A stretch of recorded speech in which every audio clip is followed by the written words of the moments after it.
તો બીએલઓની કામગીરીને લઈને હવે જે જાણકારી મળી રહી છે, સૌથી પહેલા તો આપને એ જણાવી દઈએ કે 7 દિવસની સમય મર્યાદા વધારી દેવામાં આવી છે. એનાથી બીએલઓને લઈને જે કામગીરી કરતા હતા તેઓ ઉપર પણ જે થોડું ભારણ હતું તે પણ ઓછું થઈ જશે. પરંતુ હવે જે રિવાઇઝ તારીખો આવી છે તેનાથી શું ફરક પડવાનો છે તે આજે અમે આપને વિગતવાર જણાવવા જઈ રહ્યા છે. એસઆઈઆરની કામગીરીની સમય મર્યાદા વધારી દેવામાં આવી છે. જી હા, જો ફોર્મ જમા કરાવવાની જે છેલ્લી તારીખ પહેલા 4 તારીખ હતી, એટલે કે 4 ડિસેમ્બર 2025 હતી, તેને હવે 7 દિવસ વધુ કરી દેવામાં આવી છે. 7 દિવસનો સમય વધી ગયો છે. તો હવે ફોર્મ જમા કરવાની છેલ્લી તારીખ થઈ ગઈ છે 11 ડિસેમ્બર 2025. અહીંયા આગળ 7 દિવસનો વધારો તેના માટે થયો છે જેથી અનુકૂળતા રહે. જે કામગીરીનું ભારણ કોઈ વ્યક્તિને હોય અથવા મતદારને ખુદને હોય તો તેમાંથી તેને રિલેક્સેશન મળે. બીજી એક મહત્વની વાત હવે અહીંયા આગળ આપ સમજી લો કે 11 ડિસેમ્બરે જે છેલ્લું ફોર્મ ભરાઈ જશે, રાત્રિના 12 જેવા વાગી જશે, તુરંત જ 12 તારીખથી બીજું એક કામ શરૂ થઈ જશે. અને એ કામ શું હશે? એ હશે મતદાર યાદીની તૈયારી. હવે અહીંયા આગળ 3 દિવસનો સમય જોવા મળશે, 12 થી લઈને 15 ડિસેમ્બર, 3 થી 4 દિવસનો સમય કે જ્યારે મતદાર યાદીની તૈયારી કરવામાં આવશે.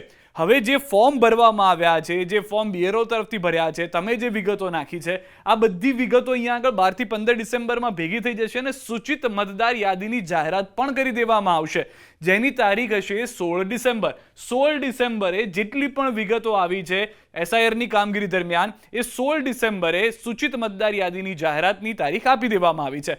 હવે અહીંયા આગળ અલગ અલગ વાતો હતી કે કોઈનું ફોર્મમાં નામ કપાઈ ગયું છે, અથવા કોઈનું ફોર્મમાં ખોટું નામ જતું રહ્યું છે, અથવા તો જે નથી તેઓના નામ આવી ગયા છે, અથવા જે છે તેના નામ રહી ગયા છે. આ બધી સમસ્યાઓ માટે ફરીથી એક વખત આપને સમય મળશે. કઈ રીતે? દાવા અને વાંધા રજૂ કરવાનો પણ સમય આપવામાં આવ્યો છે, અને એ કેટલો છે? પૂરેપૂરા 1 મહિનાનો. 16 ડિસેમ્બરથી લઈ અને 15 જાન્યુઆરી સુધી તમારા દાવા અને વાંધા રજૂ કરવા માટેનો 1 મહિનાનો સમય છે. જે પણ સૂચિત મતદાર યાદીની જાહેરાત 16 ડિસેમ્બરે થાય છે, એમાં તમને લાગે છે કે સિદ્ધાર્થ ધોળકિયાનું નામ ખોટી રીતે દેખાડવામાં આવ્યું છે, અથવા તો ખોટું નામ છે, તેની કોઈ માહિતી ખોટી રહી ગઈ છે, તો સિદ્ધાર્થ ધોળકિયા દાવા અને વાંધા રજૂ કરી શકે છે, જેના માટે પૂરેપૂરો 1 મહિનાનો સમય આપવામાં આવ્યો છે. એટલે કે વાસી ઉત્તરાયણ સુધીનો સમય જે છે તે 15 જાન્યુઆરી સુધીનો આપવામાં આવ્યો છે, 16 ડિસેમ્બરથી લઈને. હવે એની બાદની જે પ્રક્રિયા છે એ છે સુનાવણી ચકાસણી માટેનો સમય, જે છે 16 ડિસેમ્બરથી 7 ફેબ્રુઆરી.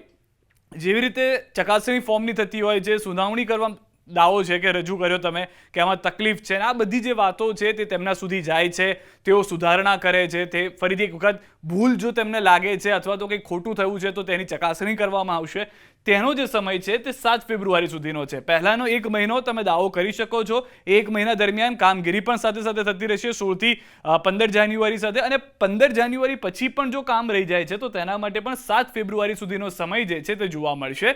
અને ત્યારબાદ આખરી મતદાર યાદી કે જેમાં ફિક્સ થઈ ગયું છે કે સિદ્ધાર્થ ધોળકિયા આ વિસ્તારમાંથી મતદાન કરશે, આ વિસ્તારમાં તેઓ છે, તે આખરી મતદાર યાદીની જાહેરાત કરવામાં આવશે 14 ફેબ્રુઆરીએ.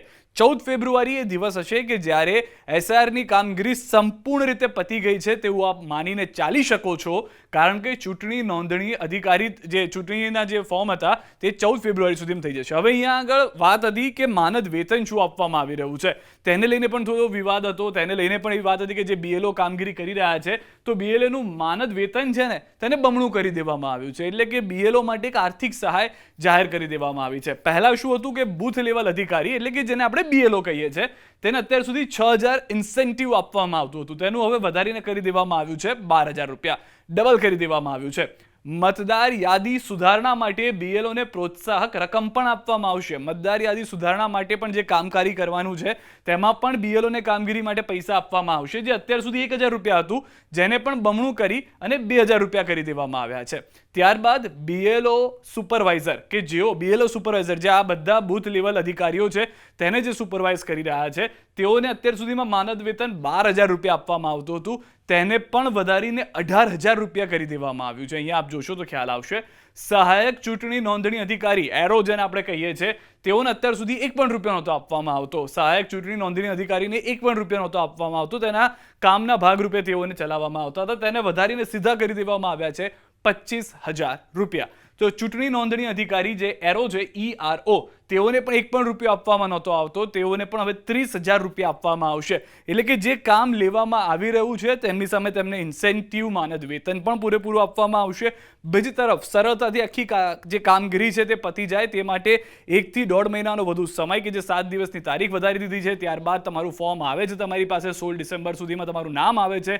તો તેમાં જો તમને લાગે છે કે ક્ષતિ છે તો તમારું નામ રહી ગયું છે તો તેના માટે 16 ડિસેમ્બરથી લઈને 15 જાન્યુઆરી સુધીનો સમય. તેમાં પણ જો સમયમાં આપના તરફથી જે દાવાઓ કરવામાં આવશે તેની ચકાસણી થશે તે પણ 7 ફેબ્રુઆરી સુધી લંબાવી દેવામાં આવ્યું છે. તો પૂરતો સમય હવે આપવામાં આવ્યો છે.